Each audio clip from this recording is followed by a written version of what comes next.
20 years of excellence in cancer care. Mahatma Gandhi Cancer Hospital and Research Institute, Visakhapatnam.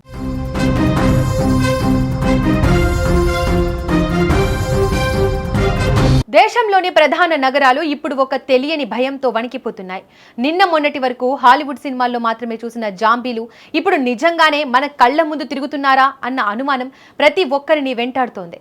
IT కారిడార్ల నుండి పర్యాటక ప్రాంతాల వరకు ఎక్కడ చూసినా మనుషులు విగ్రహాల్లా మారిపోతున్న దృశ్యాలు సోషల్ మీడియాలో సెన్సేషన్ క్రియేట్ చేస్తున్నాయి. అసలు మనిషికి మత్తుకు ఉన్న జరుగుతున్న ఈ భయంకరమైన పోరాటం ఏ తీరాలకు చేరుతుందో అన్న ఆందోళన సర్వత్రా వ్యక్తమవుతోంది. సిలికాన్ సిటీ బెంగళూరులోని బాగలూరు ప్రాంతంలో తాజాగా వెలుగు చూసిన ఒక దృశ్యం ఇప్పుడు దేశవ్యాప్తంగా చర్చనీయాంశంగా మారింది. ఒక యువకుడు నడి రోడ్డుపై నిట్టే కాలేజీ సమీపంలో ఎటువంటి కదలిక లేకుండా గంటల తరబడి నిలబడి ఉండడం చూసి స్థానికులు హడలెత్తిపోయారు. చుట్టూ వాహనాల రోదా, జనం కేకలు వేస్తున్నా అతను మాత్రం ఒక శిలలా మారిపోయాడు. అచ్చం జాంబీ సినిమాల్లో కనిపించే పాత్రలాగా చేతులు వేలాడదీసి చూపు ఎక్కడో నిలిపేసి ఉండడం చూస్తుంటే ఇది మామూలు మత్తు కాదని అర్థమవుతోంది. కేవలం బెంగళూరులోనే కాదు, చండీగఢ్ వంటి నగరాల్లో కూడా ఇలాంటి ఉదంతాలు బయటపడుతుండడం గమనార్హం. ఈ భయానక స్థితికి కారణం క్సైలాజైన్ అనే అత్యంత ప్రమాదకరమైన డ్రగ్ అని వైద్య నిపుణులు విశ్లేషిస్తున్నారు. నిజానికి ఇది మనుషుల కోసం తయారు చేసిన మందు కాదు. పశువులకు శస్త్రచికిత్సలు చేసే సమయంలో వాటికి నొప్పి తెలియకుండా ఇచ్చే ఒక బలమైన ట్రాంక్విలైజర్ అట. కానీ డ్రగ్ మాఫియా దీనిని హెరాయిన్ లేదా ఫెంటనిల్ వంటి సింథటిక్ డ్రగ్స్ తో కలిపి మార్కెట్లోకి వదులుతోందని అనుమానిస్తున్నారు. నిజానికి ఈ మిశ్రమం మనిషి శరీరంలోకి చేరగానే సెంట్రల్ నర్వస్ సిస్టమ్ ను పూర్తిగా దెబ్బతీస్తుంది. దీని ప్రభావంతో రక్తపోటు పడిపోవడమే కాకుండా శ్వాస తీసుకోవడం కూడా కష్టమవుతోంది.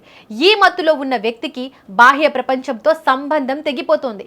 అందుకే వారు గంటల తరబడి వింత భంగిమల్లో ఉండిపోతారు. ఈ జాంబీ డ్రగ్ ఇచ్చే మత్తు కంటే అది కలిగించే అనర్థాలు మరీ ఘోరంగా ఉన్నాయట. దీనిని క్రమం తప్పకుండా వాడే వారి చర్మంపై క్రుళ్ళినట్టుగా భయంకరమైన పుండ్లు ఏర్పడతాయి. ఇవి ఎంతటి ప్రమాదకరమైనవంటే సరైన సమయంలో చికిత్స అందకపోతే ఆ శరీర భాగాలను తొలగించాల్సిన పరిస్థితి వస్తుంది. సాధారణంగా డ్రగ్స్ ఓవర్ డోస్ అయినప్పుడు ఇచ్చే నలోక్సోన్ వంటి మందులు కూడా క్సైలాజైన్ పై పని చేయకపోవడం వైద్యులను కలవరపెడుతోంది. ఇది నేరుగా ప్రాణాల మీదకే తెచ్చే ముప్పు అని హెచ్చరిస్తున్నారు. ప్రస్తుతం పోలీసులు, ఆరోగ్య శాఖ అధికారులు ఈ ఘటనలపై ప్రత్యేక నిఘా పెట్టారు. విదేశాల నుండి ఈ తరహా సింథటిక్ డ్రగ్స్ భారత్లోకి ఎలా ప్రవేశిస్తున్నాయనే కోణంలో దర్యాప్తు జరుగుతోందని సమాచారం. యువత ఇలాంటి మత్తు ఉచ్చులో చిక్కుకోకుండా తల్లిదండ్రులు కూడా అప్రమత్తంగా ఉండాల్సిన సమయం ఆసన్నమైంది. చండీగఢ్, బెంగళూరు వంటి ప్రధాన నగరాల్లో బయటపడుతున్న ఈ దృశ్యాలు కేవలం ఒక ఆరంభం మాత్రమేనని, యువత ఈ సింథటిక్ డ్రగ్స్ బారిన పడకుండా ఉండాలంటే గట్టి నిఘా అవసరమని సామాజిక కార్యకర్తలు హెచ్చరిస్తున్నారు.